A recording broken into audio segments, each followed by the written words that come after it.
सच्चिदानंद परमानंद विग्रह रघुकुल भूषण कौशल्यानंदन श्री राघवेंद्र सरकार अनंत बलवंत श्री हनुमंत लाल जी महाराज मूद मंगलमय संत समाज घर घर में पूजी सभी देवी देवतागण आवाहित पूजित श्री ठाकुर जी महाराज का विग्रह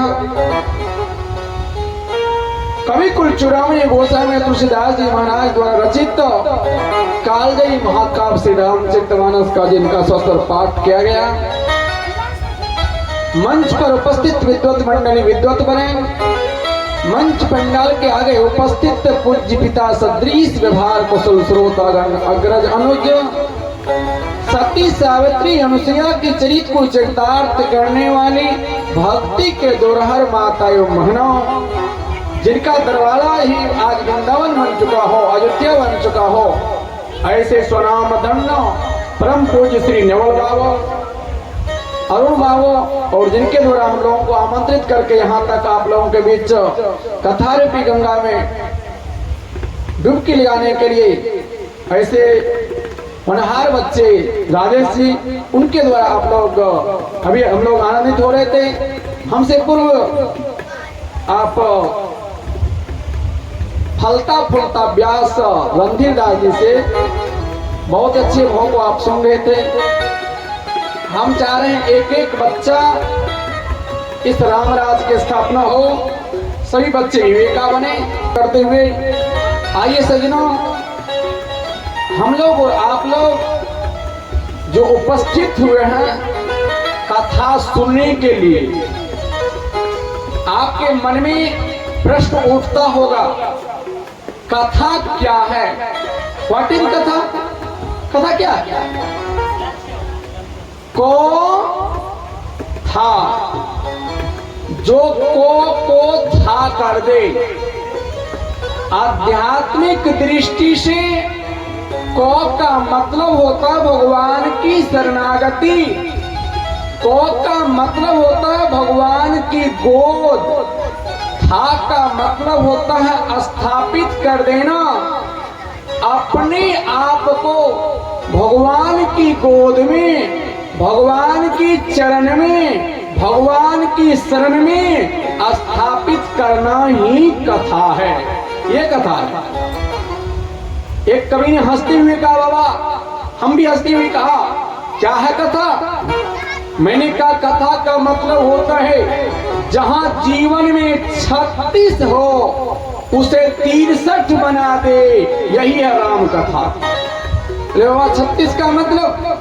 मैंने कहा 36 का मतलब नहीं समझते हो, लिखो कॉपी कलम पे 36, लिखा 36। आप भी जब 36 लिखेंगे तो 3 इधर देखता है और 6 उधर देखता है, देखता है कि नहीं? 36 लिखे 36, 3 इधर देखता है और 6 उधर। मतलब बाप का मुंह पूरब है तो बेटा का मुंह पश्चिम, यही है 36। सास का मुंह उत्तर है तो पुतों का मुंह दक्षिण, यही है 36। बोले बाबा राम कथा क्या है? बोले राम कथा 63 बनाती है, 63। बोले बाबा 63 का मतलब? मैंने कहा 63 जब आप लिखेंगे तो 6 3 को देखता है और 3 6 को देखता है। बोले यही राम कथा है। बोले क्या है राम कथा? बोले जय जय राम कथा, जय श्री राम कथा, जय जय राम कथा, जय श्री राम कथा। जिसे सुनत ही मिट जाती है, जिसे सुनत ही मिट जाती है, जन्म जन्म की कथा। जय जय राम कथा, जय श्री राम कथा, जय जय राम कथा, जय श्री राम कथा। जिसे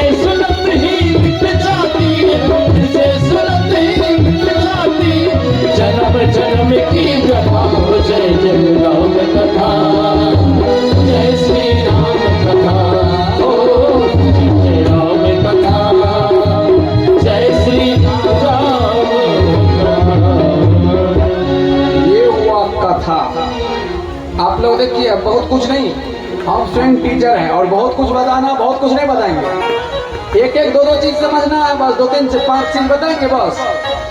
पहले आप लोग जान गए कथा क्या है, सत्संग क्या है। ये तो अभी मैं राम कथा, भागवत कथा, शिव कथा, ये हुआ कथा। सत्संग, बोले सत्संग का मतलब गैरेज हाउस, सत्संग का मतलब रिपेयरिंग हाउस, सत्संग का मतलब शोरूम, सत्संग का मतलब गैरेज हाउस, रिपेयरिंग हाउस है। सुभाष चंद्र बोस ने एक वाक्य कहा था, बोले क्या कहा था जानते हैं? You give me blood and I will give you freedom.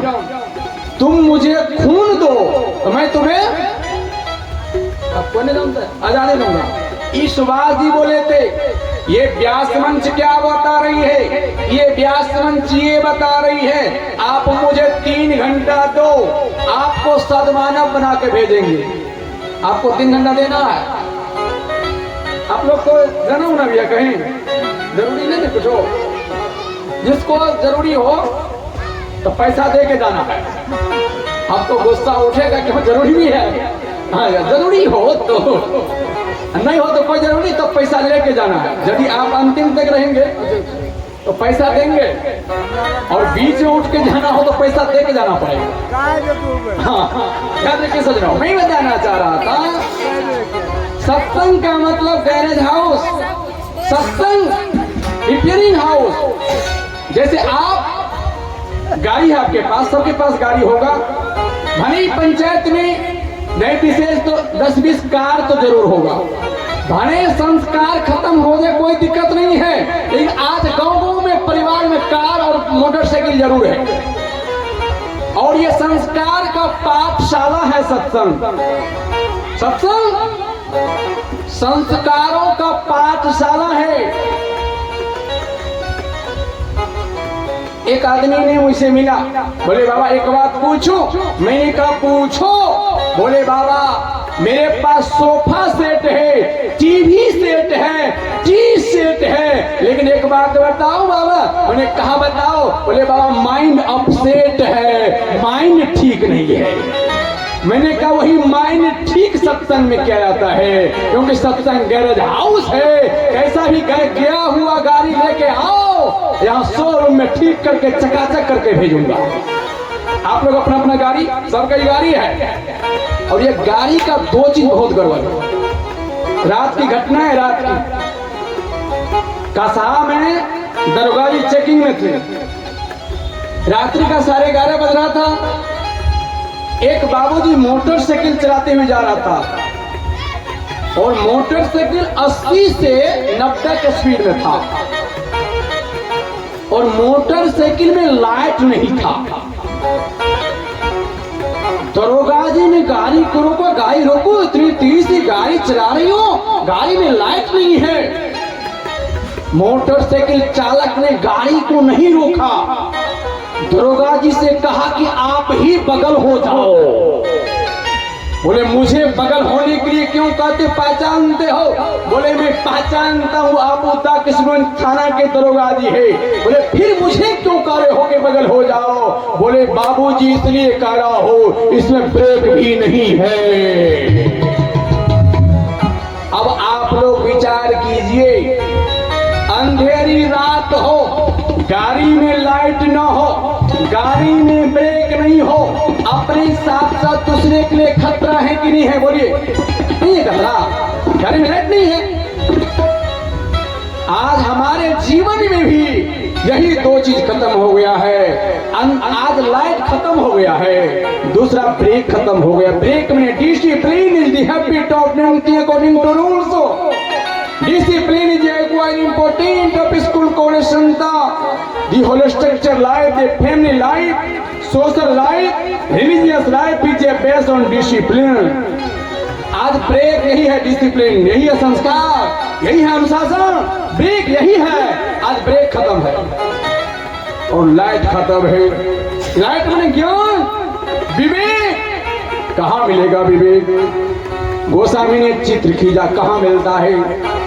बोले अभी प्रेजेंट में नवर बाबू के दरवाजे पर चले जाओ, वहां जो है ना विवेक का बंटवारा हो रहा है, विवेक का। बोले क्या है? बोले बिनु सत्संग विवेक न होए, बिनु सत्संग विवेक न होए,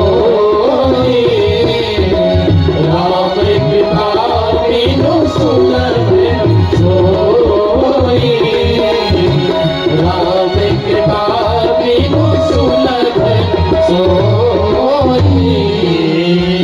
आप लोग जानिए सत्संग का मतलब, आप लोग दो चीज जाने, कथा क्या है और सत्संग क्या है। सत्संग का मतलब गैरेज हाउस, अपना अपना गाड़ी लेके आइए। हम तो जनकपुरा में जाएंगे ना तो 100, 150, 200, 500 गाड़ी को ठीक करेंगे, लेकिन यहाँ आए तो 50-60 को देंगे तो हमारा तो अपने हिम्मत चूर हो गया। एक वो हंसी सुना देता है, हंसी। राजेश जी बहुत निवेदन कर रहा था बहुत दिन से, बाबा बाबा बाबा, बोले बोलो, बोले बाबा सत्संग कराएंगे। हमने कहा सुनो, 2-3 चीज सबको हो जाता है, लेकिन 1-2 चीज नहीं होता है सबको। बोले कौन कौन चीज? बोले कबीर साहब से पूछिए क्या क्या होता है सबको और क्या नहीं होता है। कबीर साहब बोले सुत दारा लक्ष्मी पापी के भी घर है। बोले बेटा पापियों के यहाँ हो जाता है, सुत दारा में पत्नी, लक्ष्मी ने पैसा, पापियों को हो जाता है। बोले बाबा क्या नहीं होता है? मैंने कहा संत समागम हरि कथा, तुलसी दुर्लभ दो। गोस्वामी जी बोले 2 चीज दुर्लभ है। बोले कौन कौन चीज? एक संतों का समागम, दूसरा भगवान की कथा, ये सत्संग, ये दुर्लभ है। जब मौका मिलेगा, भगवान की कृपा होगी तो आपके बीच सत्संग होगा आपके दरवाजे पर। मुझे भगवान कब कृपा करते ही। एक बात मैं बराबर कहा करता हूँ। अच्छा आप लोग 2 चीज जाने, सत्संग क्या है, कथा क्या है। अच्छा सत्संग का उद्देश्य क्या है, सत्संग का फल क्या है, सुनने का फल।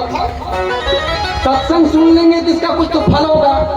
हम कोई कथा पढ़ते हैं, उसका कुछ उद्देश्य रहता है, कोई कहानी, कोई उपन्यास, नाटक, उसी पर हम जो 3 घंटा यहाँ समय देंगे, इसका क्या फल है, इसका क्या परिणाम निकलेगा, इसका क्या रिजल्ट है। गोस्वामी जी बोले किष्किंधा कांड में, ये जो सत्संग है ये कृषि है, कृषि। ये मैं बराबर बोला करता हूँ। बोले कौन कृषि? गोस्वामी ने कहा कृषि निरावई चतुर किसाना, कृषि निरावई चतुर किसाना, कृषि निरावई चतुर किसाना, कृषि निरावई चतुर किसाना, जिम बुद्ध तजे मोह मद माना, जिम बुद्ध तजे मोह मद माना, जिम बुद्ध तजे मोह मद माना। ये जो आपके बीच 3 घंटा है ना, आपके बीच होगा निपौनी। निपौनी नहीं समझे सब लोग? कमौनी समझते, कमौनी, तामना समझते हैं। हाँ हाँ, अभी 3 घंटा आपके जीवन का जो है ना खार पतवार को बाहर करेंगे, तामेंगे तामेंगे। आपको गुस्सा उठेगा कि बाबा खुरपी से इस शरीर को तामोगे, सुनो ध्यान से। अच्छा मुख्य फसल क्या है सत्संग का? मानवता, सतचरित्र, मर्यादा युक्त जीवन, यही मुख्य फसल है। ध्यान दीजिएगा, इस सत्संग का उद्देश्य नहीं है कि नाच लो, गा लो, है हो, कोई ऐसा उद्देश्य नहीं है। सत्संग का मेन उद्देश्य आपके जीवन में मानवता आवे, आपके जीवन में सच्चरित्रता आवे, आपका जीवन मर्यादा युक्त हो। यही सत्संग का मुख्य फसल है। अच्छा, आप लोग मुख्य फसल को रोकते हैं, अपने आप जन्मता है खार पतवार भांग बथुआ, नहीं जन्मता है भांग बथुआ गए रोपने के लिए, भांग बथुआ नहीं रोकते हैं आप लोग। मुख्य फसल को रोपना पड़ता है, निरूपण करना पड़ता है। जैसे यह सत्संग मुख्य फसल है। अभी आपके बीच नवल बाबू के द्वारा, अरुण बाबू के द्वारा, राजेश के सहयोग से ये फसल को निरूपित किया गया। अब निरूपित करने के लिए पंडाल लगाया गया, बाजा वाला को, ये विकास जी को, ये रणधीर जी को, इस केशव को, इस सत्संगी लोग को बहुत प्रचार प्रसार सब करना पड़ा। अब प्रचारों किया था, लोग नहीं आया तो लालनपुरा का लोग कब नहीं दिखाई पड़ रहा है। याद रखिए, ये देखिए युवा मुख्य फसल। खार पतवार अपने आप उपजता है। जैसे मकई रोपे, धान को रोपना पड़ता है, गेहूं को बोना पड़ता है, लेकिन खार पतवार को आप लोग नहीं बोए, अपने आप उपजता है। खार पतवार रोपे, मानवता, सत्यचरित्रता, मर्यादा युक्त जीवन को निरूपण करना पड़ता है, स्थापित करना पड़ता है। और लेकिन सज्जनों, काम, क्रोध, लोभ, मोह, ईर्ष्या अपने आप उपजता है। किसी को देख के गुस्सा उठा, दूध चमेटा दिए। इसको सोचे नहीं थे कि दूध चमेटा देंगे, मौका मिला मार दिया।